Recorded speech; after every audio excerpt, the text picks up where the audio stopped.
What up guys, today is the first upper body day of the Power Builder program, and the first exercise is bench 5x5, trying to stick to the powerlifting fundamentals. But what I want to do on this cut is start with a low percentage, 67%, and hopefully slowly build it all the way up to 85% while maintaining the same speed that the 67% is moving at. So 67% for me with my bench at 385, that's 255.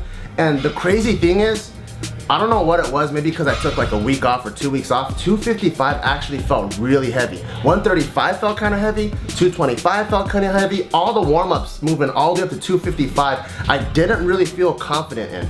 And a lot of times, like sometimes 135 will feel kind of heavy, but 225 will feel light. And then 315 will feel light. But today, everything moving up, it felt heavy. And then 255 felt like 275.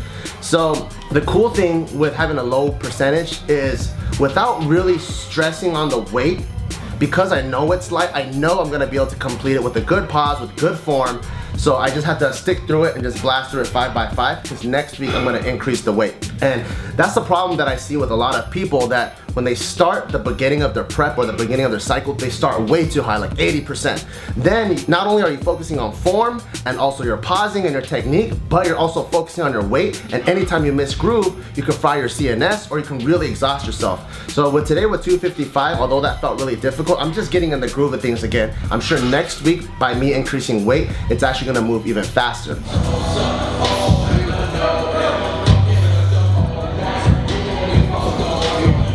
Right after that, the first accessory I did is behind the neck overhead press with a snatch grip. So you guys know, starting next year, I'm gonna start dabbling more into weightlifting, Olympic weightlifting.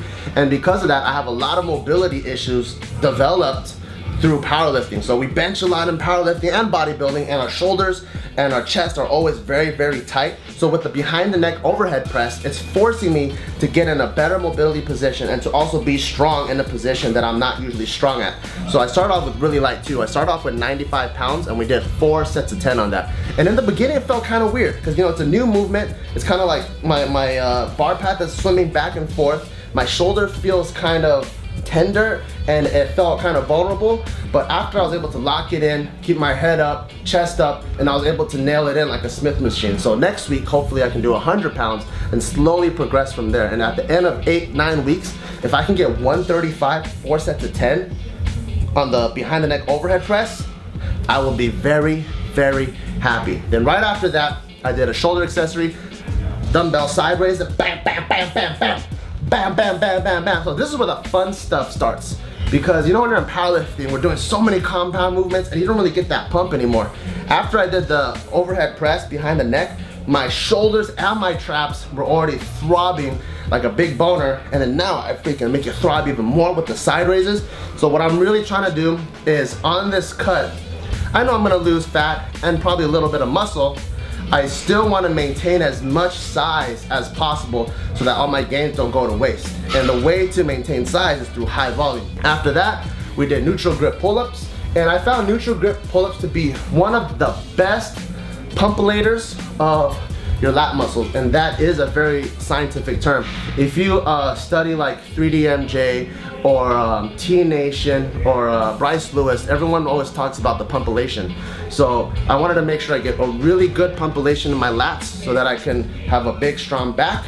Then we did something that we usually don't do, which is the underhand lat rows. And what I like about this one, it's kind of like a bent over row, except you're able to stay even more upright and more perpendicular to the bar path while maintaining a wide grip. And what this allows you to do is really forcefully contract those deep lat insertions all the way down there.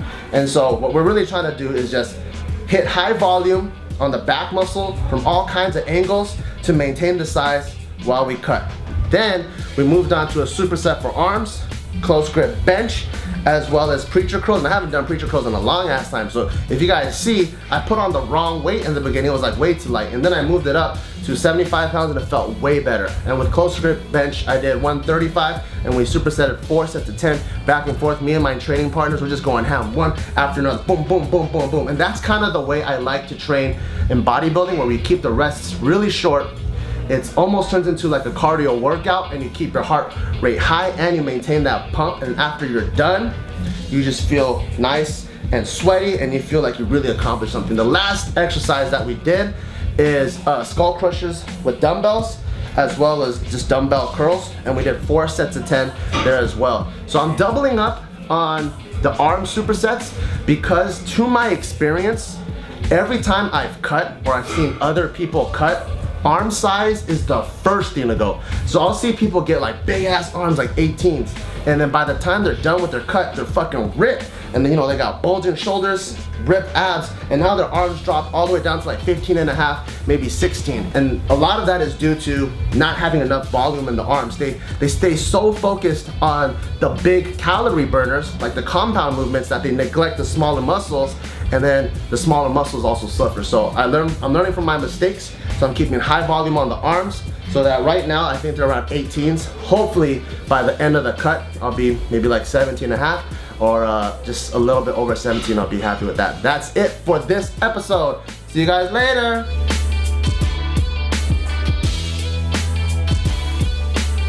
Like a normal athlete again, because right now I'm freaking fat like crazy.